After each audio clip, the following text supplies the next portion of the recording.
So welcome back to the guest room.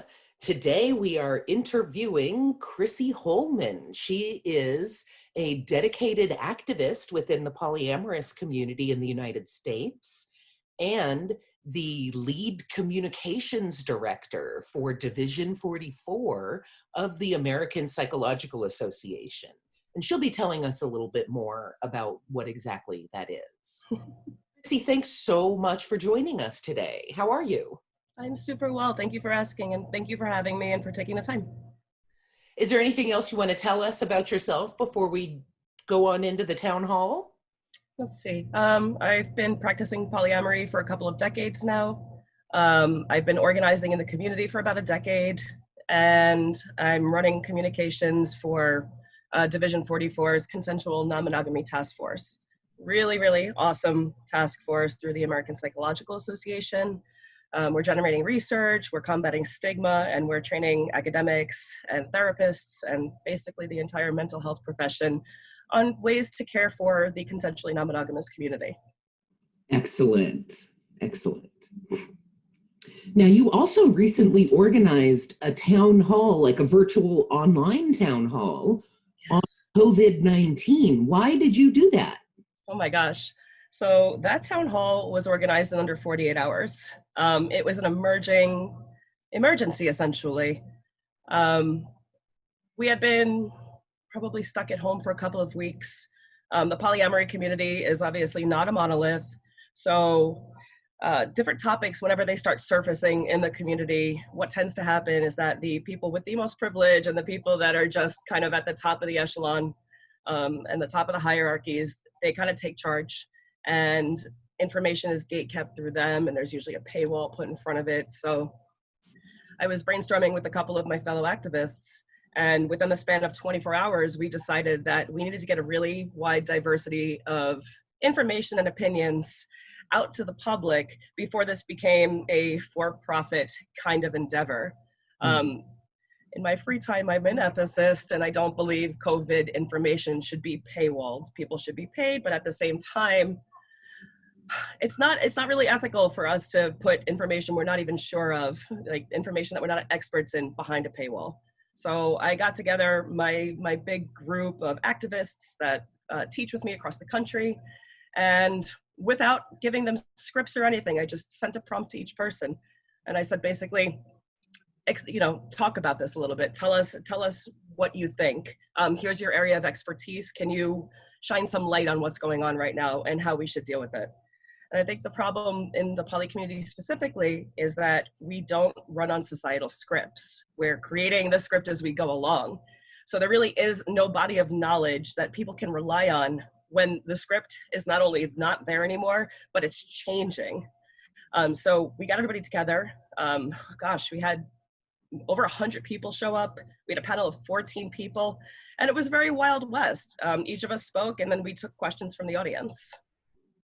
It was gorgeous and timely, and I'm really, really glad everything came together as it did, just because it was really time for a resource like this. And now you'll see articles coming out by people who are very stuck in one discipline. So we wanted something to be very interdisciplinary. We wanted PhDs, we wanted activists, we wanted mental health professionals, we wanted doctors and epidemiologists, and we were able to garner that within 24 hours, so it was pretty cool.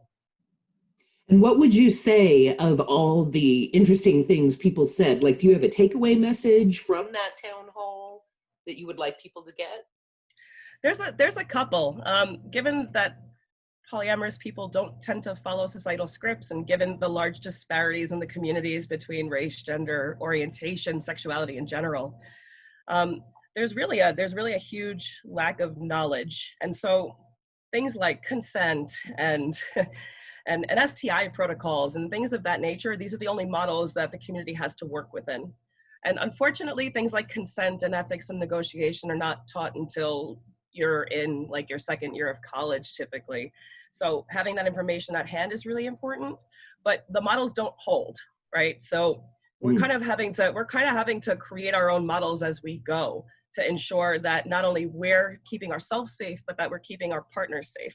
And as we garner more information about COVID and as things go on, I'm not so much concerned anymore with this first wave, even though I'm very concerned with the next 6 to 12 months. And I Yeah. think that community leaders and organizers have an absolute moral obligation to ensure that they're keeping their communities safe and informed. So I think my main takeaway here is that since we don't really have scripts to run by and we don't really have information that's solid enough to act on at this point, the body of knowledge is too small, that we're going to be looking to places for guidance. So I need to make sure that other leaders in the community and that other organizers understand that we're going to have to curate and parse a lot of the information that's happening right now. Because a lot of it, and yes, I understand that the community is huge, but it's also very small and tight knit, if that makes sense. Yeah, yeah. And the problem with that is that people are trying to survive, but they're also trying to divvy out good information. But you don't want to get to the point where you're kind of putting yourself at the center of things, which is why I didn't really talk during the town hall. My MO in this community is to boost others' voices. So that being said, I want people to be able, and there are a lot of new poly people, as you've seen recently, like there's an entire wave of them. Yeah, we're garnering international notoriety. I want leaders and organizers to be equipped with the appropriate information. And I would like them all to be able to say, I don't know, if they actually don't know. And I don't want people to paywall this information. So I guess the takeaways were namely that information should be democratized here, and that we should all be working together as a community, despite our differences, despite the major disparity that we have, and we should be centering and lifting people who are on the biggest margins. So let's check our privilege and let's put our stuff aside for a second and work together as a community. I would say one of the things that I got from the town hall is, and you brought it up a minute ago, the idea of consent, which the polyamorous community in the United States and probably worldwide is very concerned about, of which I'm very glad. Right. Someone in the town hall made, I thought, an excellent point that part of consent is knowing what you're consenting to, and we don't have enough about the virus, so no one can really sufficiently consent around the virus because we don't know enough about it. Do you remember who said that? Was that Zach Budd by chance? That was Zach Budd, yeah, the consent warrior. It was a cross between him and Dirty Lola, and that is what they do in their lives for a living. So they have the expert tip on that area. But yes, so much for all your time and effort on the town hall and everything else you do for the polyamorous community. And I know you're not a therapist, although you might play on TV. But I just, with all of your years of experience and your hard work with Division 44, I wonder if you have any advice for counselors and therapists who want to effectively serve CNM clients. Well, sure. The Division 44 Consensual Non-Monogamy Task Force has created a large variety of resources aimed at helping therapists better understand our language and our wants and our needs, and how to kind of operate in a mental health framework outside of what is considered societally normal, which is a loaded term, obviously. I think if therapists want to help us during this time and they want to help the larger non-monogamous community, they should start looking into specific resources, because there really is no script here.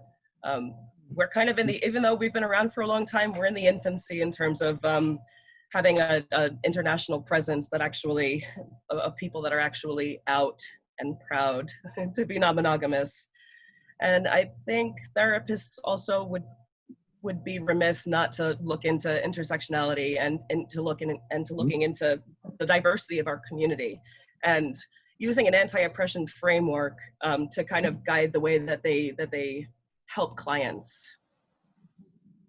I love that idea. And in fact, we have Ruby Bowie Johnson coming to do later a whole program on anti-oppression, which I'm so impressed with her. She's an incredible activist. Talk about impressive. Chrissy Holman is impressive. Thank you so much for your time and all of your hard work for the polyamorous community, the hours and hours you put in to unfunded work. You don't get paid for any of this, and appreciate your time. Thank you so much, not only for everything you do for the community, but for taking your time out to do this interview today. Thanks, Chrissy.